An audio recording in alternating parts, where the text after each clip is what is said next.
Olá, turma de Mecânica dos Fluidos. Nesta aula, trataremos sobre estática dos fluidos. Decidi gravar separadamente uma parte teórica para que vocês vejam previamente antes da nossa aula, onde vamos revisar essa parte teórica da lei básica da estática dos fluidos, do teorema de Stevens, do teorema de Pascal. Falaremos também das escalas de pressão, das unidades, para que na aula síncrona possamos fazer exercícios sobre medidores de pressão, falar da equação manométrica e aplicá-la, e nas aulas seguintes tratar sobre as forças hidrostáticas sobre superfície submersa, o empuxo e a estabilidade. Começando esse nosso conteúdo, que trata da parte de estática dos fluidos, do fluido em repouso, falaremos de Pascal, Stevens e de Arquimedes, que são grandes nomes da mecânica dos fluidos. Como já falamos anteriormente, a mecânica dos fluidos ela está dividida em hidrostática, que é o estudo dos fluidos em repouso, e a hidrodinâmica, que é o fluido em movimento. Como já definido anteriormente, o fluido é uma substância que se deforma continuamente sob a ação dessas tensões de cisalhamento, quando ocorrem ali tangencialmente, as forças tangenciais, por menor que seja, faz com que esse fluido se deforme continuamente. Como estaremos tratando de um fluido em repouso, podemos afirmar que não há tensão de cisalhamento. Falamos de dois tipos de campo de tensão, que é a tensão cisalhante, aquela, desenvolvida tangencialmente aí à face do corpo, e a tensão normal, aquela que age perpendicularmente à face do corpo. E reforçando, para que o fluido esteja em uma situação de estática, essa tensão cisalhante deverá ser igual a zero. Trabalharemos apenas com a tensão normal. Lembrando que a força dividida pela área é chamada dessa tensão normal, se perpendicular. Se cisalhante, como visto na lei de Newton, que falamos nas aulas passadas, estaremos tratando da tensão cisalhante, que faz com que o fluido se movimente, se deforme. A estática dos fluidos ela é uma ramificação da mecânica dos fluidos e também da hidráulica, que vai estudar o comportamento desse fluido em uma situação de equilíbrio estático.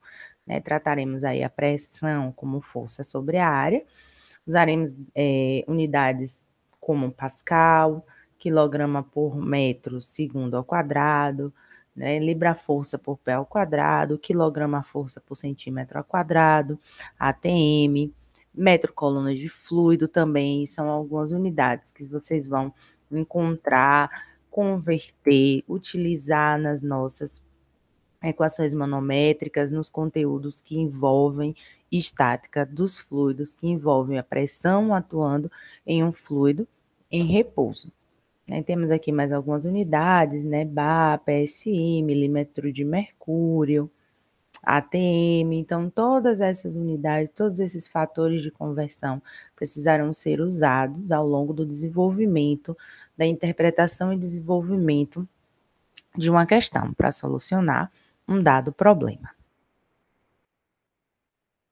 A gente vai trabalhar aqui desde a dedução da estática dos fluidos, o comportamento da pressão com a altitude. Vamos trabalhar também com o uso de medidores para aferir pressão em sistemas, entender, quantificar essas forças desenvolvidas por sistemas hidráulicos, a força também que o fluido exerce sobre objetos submersos, questão de comportas, barragens, serão aqui tratadas nessa etapa da disciplina. O princípio de Pascal, ele versa que a pressão num ponto de um fluido em repouso, ela é a mesma em qualquer direção, de que a gente vai ter uma pressão igual em qualquer dimensão. Ou seja, se eu aplico a pressão em um fluido, ele está contido em um recipiente fechado, em uma situação de estática, esta pressão ela será transmitida igualmente a todos os pontos do fluido e também às paredes do recipiente. A gente vai estar tratando, como eu já disse, da tensão normal, se ele está em repouso, não há as tensões cisalhantes. E Pascal afirmou que essa tensão normal para que o fluido esteja em repouso né, ela terá que ser igual em x, em y e em z, né, em todos os campos nesta direção. Então, essas tensões elas terão que ser iguais. Se a gente observar esse elemento triangular e realizar um balanço das forças, né, as forças elas têm que ser iguais a zero, o somatório dessas forças, se a gente realizar aí, analisando um eixo para este balanço, considerando que esse fluido se encontra em repouso, né, em uma condição de equilíbrio, a gente pode afirmar, a partir do princípio de Pascal, que o somatório dessas forças ela é nula.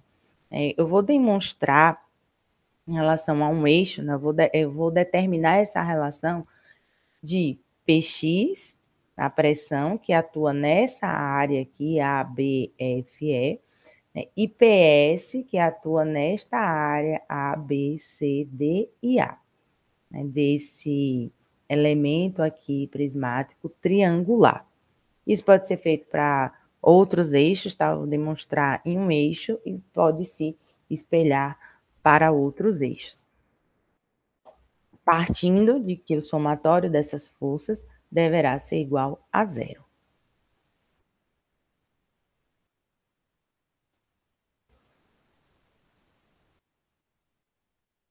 Então, observe que a gente vai ter essa pressão em X aqui, Px, deixa eu só colocar o apontador, Px, né, atuando nessa face, ABEF, FE, A, e vamos ter também essa pressão em S, PS aqui, atuando nessa face, ABCDA. Analisando, obviamente, na direção X, né, observe que há aqui uma decomposição de PS, né, em PSY e PSX, é o somatório dessas forças, que é massa vezes aceleração, ou também podemos tratar de pressão vezes área. Chegaremos, né, o objetivo é que a gente chegue à demonstração, ao princípio de Pascal, de que Px é igual a PS, né, aqui de acordo com essa decomposição aqui em PSX. Observe, se eu estou falando de Px, né, Px está atuando em que área? DY, DZ, né, que é justamente aqui essa face ABFE, né, menos PSX, mas quem é PSX? Vai ser PS, observem esse ângulo aqui, e observem também que o seno desse ângulo vai ser dy, delta y, né, e del S, né, que é esse valor aqui, tem uma linha vermelha aqui, coloquei uma linhazinha vermelha aqui e aqui, e aí a gente pode dizer, né, isolando aqui del y, que ele é igual ao seno deste ângulo vezes ds. Então, isso está aqui, representando o dy vezes dz. Então, observe, se este termo representa o dy, né, a gente tem aqui o dz. Observem que px é igual, menos ps é igual a zero. Logo, a gente pode dizer, afirmar aí, né, e voltar ao princípio de Pascal, que nos diz que a pressão aqui para que um fluido esteja em estática, o PS é igual a Px. Isso pode ser feito para outras faces aí desse triângulo prismático, chegaremos nesta mesma conclusão, né, de que a pressão que atua aqui em X e PS, elas são iguais, pois esse fluido está em uma situação de repouso, logo o somatório das forças, elas têm que ser iguais a zero.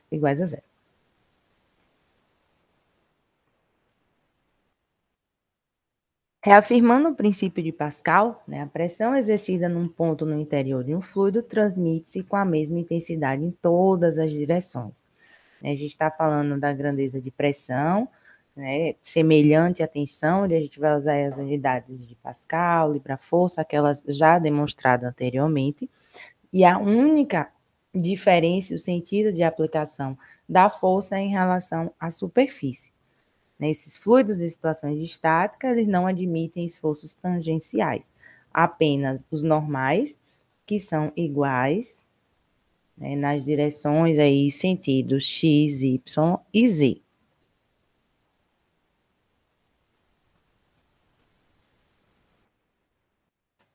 Esse é o princípio também das prensas hidráulicas. Quando a gente aplica, né, a pressão em um determinado ponto de um fluido, esse fluido aqui cinza, ele é incompressível, né, se ele está em repouso, ela vai ser transmitida integralmente até todos os pontos do fluido até ocorrer, né, a estática novamente, a estabilização, a igualdade dessas pressões.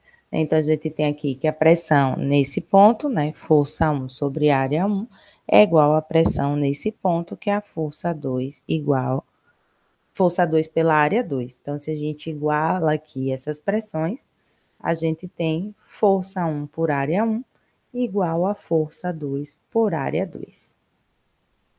Né? Podendo isolar aí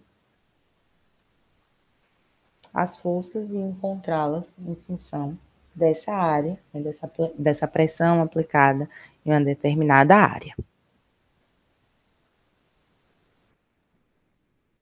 Além do princípio de Pascal, a gente também tem a lei de Stevens. A lei de Stevens ela vai nos permitir obter a equação básica da estática dos fluidos. Como já dito, para que o fluido esteja em uma situação de repouso, né, tem que se obedecer à condição de equilíbrio. Ele vai estar em equilíbrio se a soma dessas componentes em qualquer direção for igual a zero, né? Ou também a soma desses momentos das forças no elemento sobre qualquer ponto também tem que ser igual a zero. Ela vai apresentar um único valor, a pressão vai apresentar um único valor, independente da direção considerada. Vamos falar das forças de superfície, né, que são as forças que atuam na superfície de um sistema devido à pressão, e analisar esse elemento fluido cartesiano em repouso, né, onde a gente tem a ação da gravidade e dos esforços superficiais, que é a pressão atuando aqui nessas faces, né, nessas determinadas áreas. Vamos provar que o somatório dessas forças tem que ser igual a zero, para que ele esteja em repouso. Lembrando que a gente vai ter as pressões aí atuando em X, Y, em Z, né? E o peso do elemento fluido, né, dado aqui pelo nosso campo, né, gravitacional, será o peso será igual, né, à massa específica do fluido, né, o vetor aqui gravidade, neste volume aqui infinitesimal dx, dy, dz. Então, a gente vai trabalhar aqui tridimensionalmente, né, em todos os eixos. A gente está tratando, né, de um elemento fluido de um volume infinitesimal e analisando a ação da gravidade e desses esforços superficiais. Essas forças superficiais que vão atuar neste elemento, né, será dado pela pressão vezes a área. Então, se a gente começa a analisar aqui o eixo X, né, a gente vai ter para o eixo X a pressão em X menos Px mais ΔX, né, se a gente pensar em um ponto central aqui deste volume, vezes a área. Atua em que área? Na área Y, Z. Ó, tá atuando aqui nessa face, né? Que eu tô pintando aqui de amarelo. Analisando o eixo Y, eu vou apagar para não confundir aqui, a gente vai ter, né, esse é o somatório das forças, mais PY menos PY mais ΔY, atuando na face X, né, ΔX na área aí, e Z, né, que é essa superior e essa inferior. mais, agora em Z, pressão em Z, menos PZ mais ΔZ, atuando em X e Y, que é essa face aqui frontal, e essa face aqui também. Não posso esquecer de somar, né, a força-peso, o peso, que vai ser a massa vezes a gravidade vezes o volume. Tudo isso tem que ser igual a zero.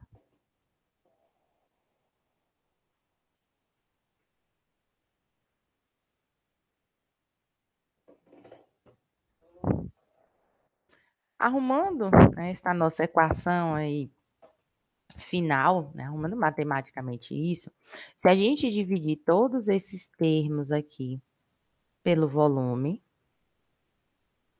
tá?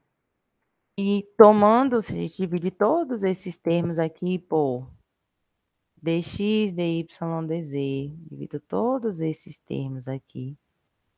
E a gente... Ah, que bonitinho. É que a gente vai cortar dy, dz, aqui dx, dz, aqui dx, dy, e aqui todo o volume ele será anulado. Tomando um limite quando o volume do elemento ele tende a zero, né? Quando esse volume aqui desse elemento tende a zero, né? A gente facilmente, né, obtém aqui de que a pressão variando em X, mais a pressão variando em Y, mais a pressão variando em Z, mais a massa específica vezes aí a gravidade igual a zero. Então, depois que a gente toma esse limite, quando o volume do elemento ele tende a zero, a gente obtém esse gradiente de pressão, né, para essas coordenadas retangulares x, y e z, é igual a menos a massa específica vezes a gravidade. Então, esse gradiente de pressão variando em x, y e z vai ser igual, que a gente pode dizer que isso daqui também, né, gente, é o peso específico, massa específica vezes a gravidade. Lembrando, né, que essa equação aí quase final, básica da estática dos fluidos, né, ele vai nos dizer que a taxa de variação, né, da pressão, ela vai ocorrer em função desses eixos, mas o que a gente precisa lembrar é do nosso referencial. O nosso referencial será, né, o campo gravitacional.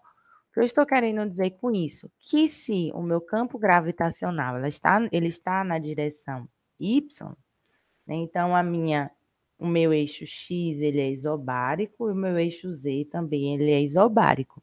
A pressão ela vai variar em y igual a menos a massa específica vezes a gravidade. Então, essa variação de pressão ela vai ocorrer em y. Estamos quase lá na nossa equação final, né, da estática dos fluidos, básica da estática dos fluidos. Então, só reforçando, né, considerando o eixo y vertical, com sentido positivo, né, voltado para cima, essa pressão vai variar do zero, né, ao longo de y, igual a menos a massa específica vezes a gravidade. Os planos X e Z, eles são isobáricos, como eu já disse anteriormente, e se a gente tem pontos aí que estão na mesma altura, né, do mesmo fluido, eles vão ter pressões estáticas iguais. A pressão vai apenas variar em função de Y. Isso pode ser aplicado para o fluido apenas em situação de estática, onde a gravidade é a única força de campo, considerando o eixo Y vertical e voltado para cima. Aí sim poderemos utilizar e tratar a variação de pressão em Y igual a menos o peso específico. que nada mais é do que a massa específica vezes a gravidade.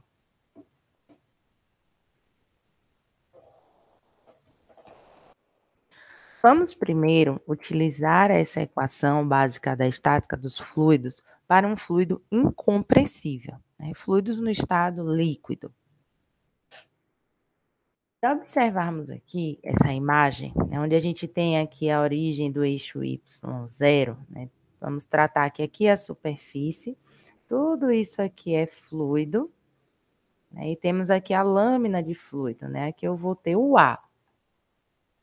Então, tratando desse elemento e observando que eu tenho um ponto aqui chamado de ponto P, né, onde ele está distante do solo, uma altura aqui y, e tratando aqui deste outro ponto, que é na lâmina de fluido, onde atua a pressão atmosférica, essa lâmina de fluido está distante do solo, um valor, né, da dimensão comprimento y0.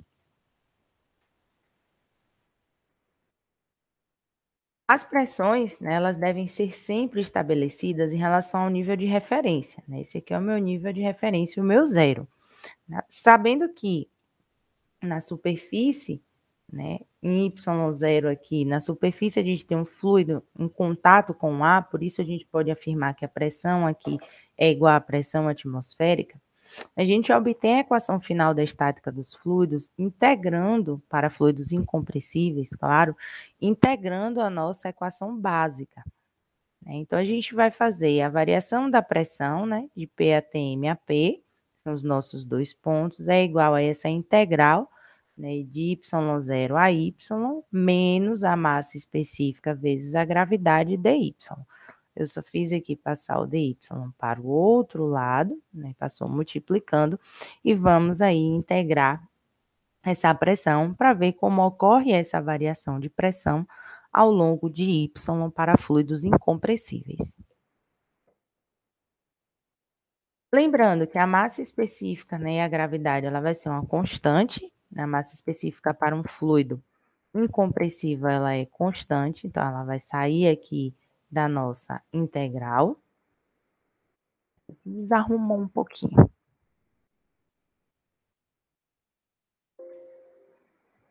Arrumar aqui essas configurações do PowerPoint, às vezes. E observe, quando, ao integrar, né, vamos ter, então, P menos P ATM, né, menos, isso aqui é uma constante, y menos y0. Então, essa variação da pressão entre esses dois pontos, que é o ponto P e esse ponto aqui na superfície do fluido, vai ser igual a menos o peso específico, y menos y0. Fazendo aqui essa distribuição aqui desses sinais, né, quem é mais fica menos e quem é menos vai ficar mais. Então, a gente rearranja aqui matematicamente e pode dizer que esse y0 menos y vezes peso específico é igual à variação de pressão entre esses dois pontos. Mas observem na imagem que y0, que é essa linha verde aqui que eu tracei, menos y é igual justamente à distância entre esses pontos, que eu vou chamar de H. A distância entre o ponto P e a lâmina de fluido, que era o outro ponto de análise. Então, essa variação de Y é justamente o H, que é a altura de coluna de fluido entre esses dois pontos de análise. Esta é a lei de Stevens. Stevens nos disse que a variação de pressão entre dois pontos, né, que no caso aqui agora é esse ponto A e a lâmina de fluido, no interior de uma massa de fluido em repouso, é igual ao peso da coluna de fluido, ou seja, o peso específico, e esta altura é igual ao peso, né, entre esses objetos aqui considerado e essa altura. ou seja, é igual ao produto da diferença da profundidade deste ponto A, né, ou a distância entre dois pontos de análise, e o peso específico. Quando a gente considera a pressão atmosférica, a gente está encontrando a pressão nesse ponto A absoluta. Falaremos de escala de pressão logo mais. Essa pressão hidrostática, pressão estática, pressão efetiva postulada por Steven é apenas a pressão da coluna de fluido, ou seja, o peso específico desse fluido vezes a altura. Isso aqui vai ficar um pouco mais claro se a gente observar essa equação. A gente tem que a pressão nesse ponto A, né, ela vai ser igual ao peso específico vezes a altura, que é essa altura aqui de coluna de fluido, né? Ou seja, a gente tem aqui a pressão hidrostática, a pressão da coluna de líquido. Se eu somo o P0, que é a pressão atmosférica atuando na superfície do fluido, a gente tem a pressão absoluta. Então, a gente precisa diferenciar bastante, né, essa pressão efetiva, que é a pressão da coluna de fluido, e a pressão absoluta, que é aquela pressão que considera a pressão atmosférica em uma escala de pressão. Que, óbvio, essa pressão atmosférica dependerá da altitude, das condições atmosféricas naquele ambiente.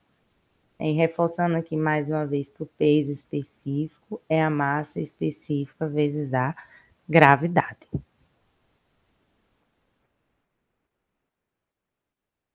Se a gente tem que a pressão efetiva é igual ao peso específico vezes a altura de coluna de fluido, né, a gente pode dizer também que essa altura de coluna de fluido será a pressão dividido pelo peso.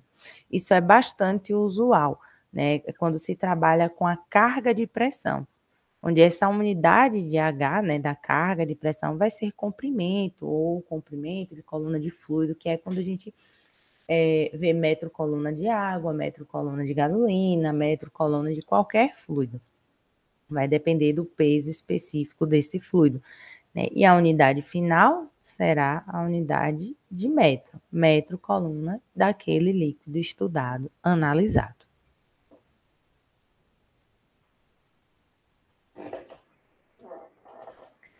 Para Steven, né, de acordo com o teorema de Steven, o formato do recipiente não vai importar e a pressão dos pontos no mesmo nível é a mesma. Então, Pascal já confirmou isso, já falou isso para a gente, que essa pressão ela é transmitida integralmente em todo o fluido, e Steven nos disse que a pressão varia em Y. Logo, o eixo X ele é isobárico, então não importa o formato, se a gente tem o mesmo fluido aqui, nesta altura, a gente vai ter as mesmas pressões. Não importa, né, o formato do recipiente, nem a distância entre eles. O teorema de Steven também, ele nos afirma que para fluidos incompressíveis de baixo peso específico, né, a gente vai precisar de uma grande altura, uma grande cota, um grande valor de H para que essa variação de pressão seja considerada. Ou seja, a gente está falando dos gases, né? Os gases têm pequeno peso específico, e se a gente tem uma pequena altura, a gente pode desprezar a diferença de pressão. Lembrando que pressão vai ser o peso específico vezes a altura. Então, se esse valor de peso específico é baixo e a diferença entre as cotas de um ponto para o outro também é baixo, a gente pode desprezar, né, sem medo de erros aí consideráveis, essa pressão, essa diferença de pressão entre eles. Se o fluido ele for considerado compressível, a gente pode fazer, tudo que a gente tratou agora, gente, essa nossa pressão estática, né, tratada aqui, ela está falando de fluidos incompressíveis. Pressão igual a peso vezes a altura de coluna de fluido. Se a gente está trabalhando com fluidos compressíveis, né, fluidos no estado gasoso, a gente precisa trabalhar com uma relação, né, funcional que vai descrever essa variação de pressão e da massa específica. Né? A massa específica ela vai variar com a pressão em fluidos compressíveis. E aí a gente vai utilizar um equacionamento, a gente pode utilizar a equação do gás ideal ou qualquer outra equação do estado que descreva esta relação entre a massa específica e a pressão. Pois a massa específica, né, ela varia aí em função da pressão. Se a gente considerar, né, aqui, analisarmos essa variação da pressão, a gente tem a nossa equação básica da estática, estou partindo da equação básica, né, que dizia que a variação da pressão em Y, só tratei aqui de Z, tá? Só mudei aqui o eixo, era igual a menos a massa específica vezes a gravidade. Então, se eu passo aqui o dz para o outro lado, multiplicando, né, eu vou trabalhar aqui com a variação, a integral da variação da pressão é igual à integral de menos a massa específica vezes a gravidade dz. Lembrando lá da nossa equação do gás ideal, né, essa equação nos dizia P, pressão, volume, é igual a nRT. Vamos fazer um rearranjo matemático aqui, né, para ficar mais clara essa variação da pressão. E o que a gente vai fazer é multiplicar e dividir aqui pela massa molecular. Se eu multiplico e divido, isso aqui vai dar igual a 1, né? Por isso que você está usando esse artifício matemático. O número de moles vezes a massa molecular é justamente a massa desse fluido. Número de moles vezes a massa molecular é igual a massa. Então, a gente pode aqui substituir número de moles vezes a massa molecular pela massa. Passo o volume que está aqui multiplicando, vai para o outro lado, dividindo. Vou pegar a minha constante aqui do gás, que é o R, né? E vou dividir aqui pela massa molecular. É uma multiplicação, então não importa por quais dos termos a gente divida. Até porque, se ela é uma constante e eu divido pela massa molecular deste fluido, o R segue sendo uma constante, vezes a temperatura. Massa dividido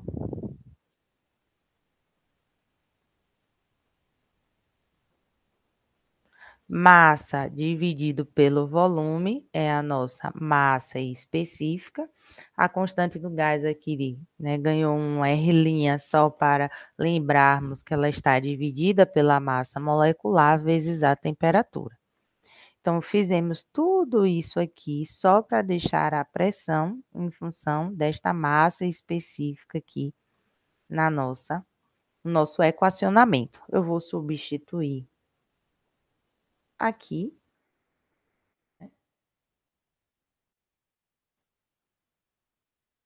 Ou melhor, substituiremos na massa específica. Aqui. Então, massa específica será a pressão dividido pela constante do gás vezes a temperatura. Vou só tirar aqui para não atrapalhar vocês.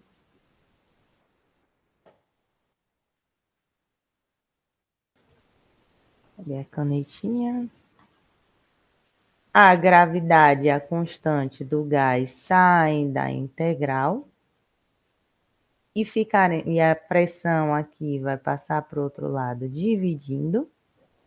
Ficaremos com a integral da variação da pressão pela pressão é igual a menos a gravidade dividido pela constante do gás e a integral de dZt.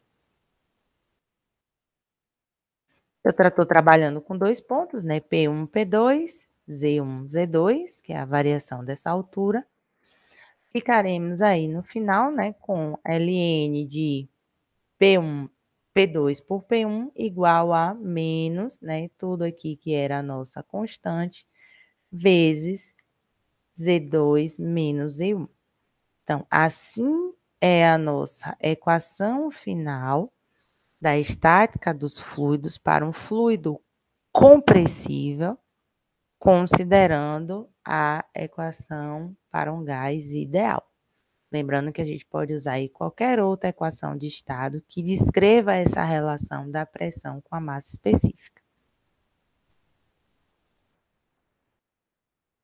O que a gente pode observar aqui é que essa pressão ela vai variar a elevação, temperatura, né? A gente tem aqui a variação dessa massa específica com a temperatura e com a pressão, né? É um dos motivos aí que existe uma baixa densidade do ar e o avião ele vai aqui se movimentar, se deslocar, né, entre essa altura de aproximadamente 11 quilômetros a 20 quilômetros do nível do mar.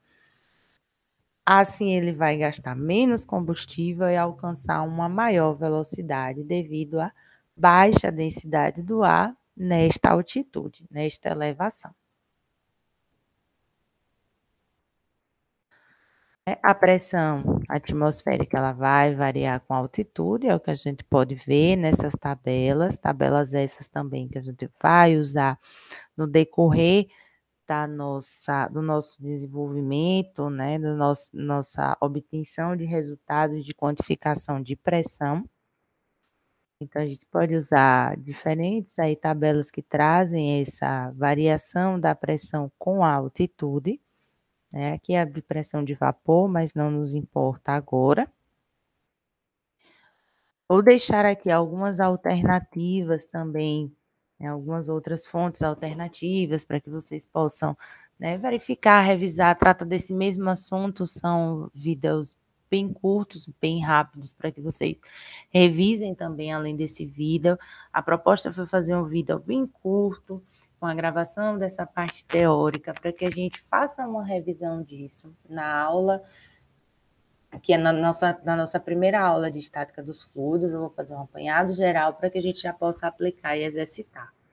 Antes, eu queria só mostrar para vocês sobre a escala de pressão. Eu vou precisar só parar a apresentação aqui rapidinho, para eu pegar essa informação, só para a gente diferenciar a pressão absoluta da pressão efetiva. Só um minutinho que eu já compartilho a tela novamente.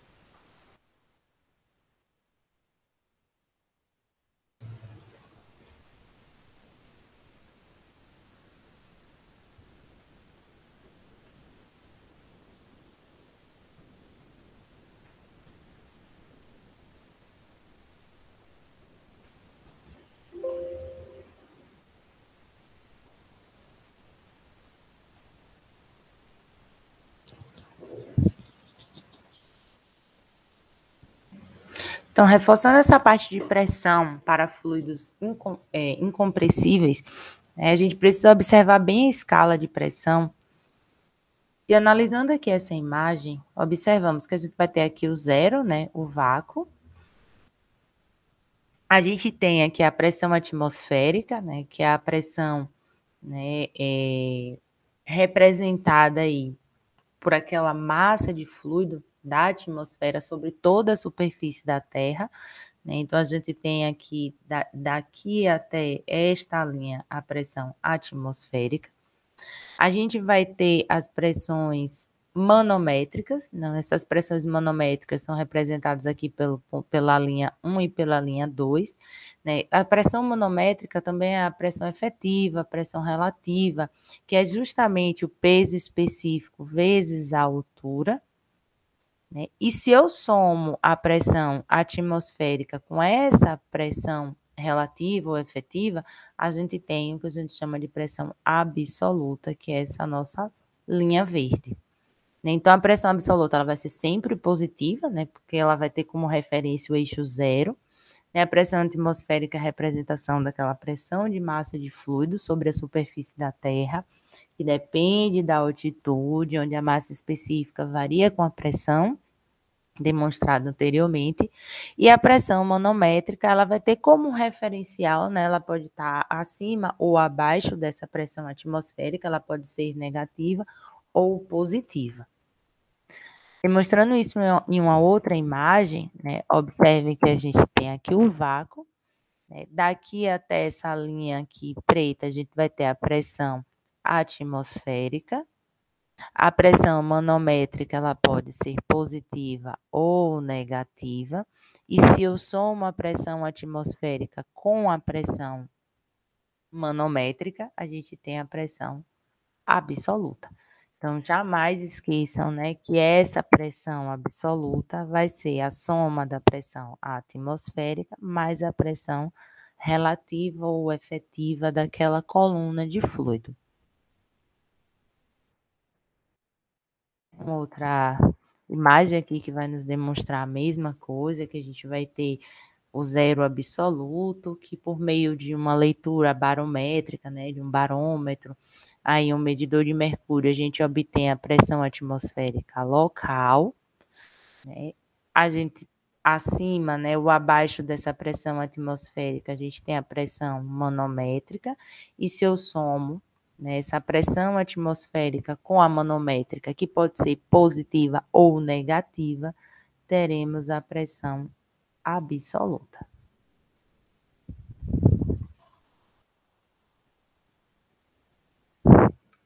Então, uma parte conceitual que eu queria mostrar para vocês antes da nossa aula, não esqueçam de só passar aqui para chegar novamente nas nossas outras opções aqui de revisão também, os nossos livros de referência, né, as fontes alternativas. Aqui tem só uma curiosidade, depois deem uma olhadinha. E, em caso de dúvidas, eu estou à disposição, via e-mail, nos atendimentos. É bem importante também a presença de vocês em sala, para seguirmos aí a nossa primeira unidade. Chegamos na metade do nosso conteúdo da primeira unidade. Obrigada pela atenção. Até a próxima.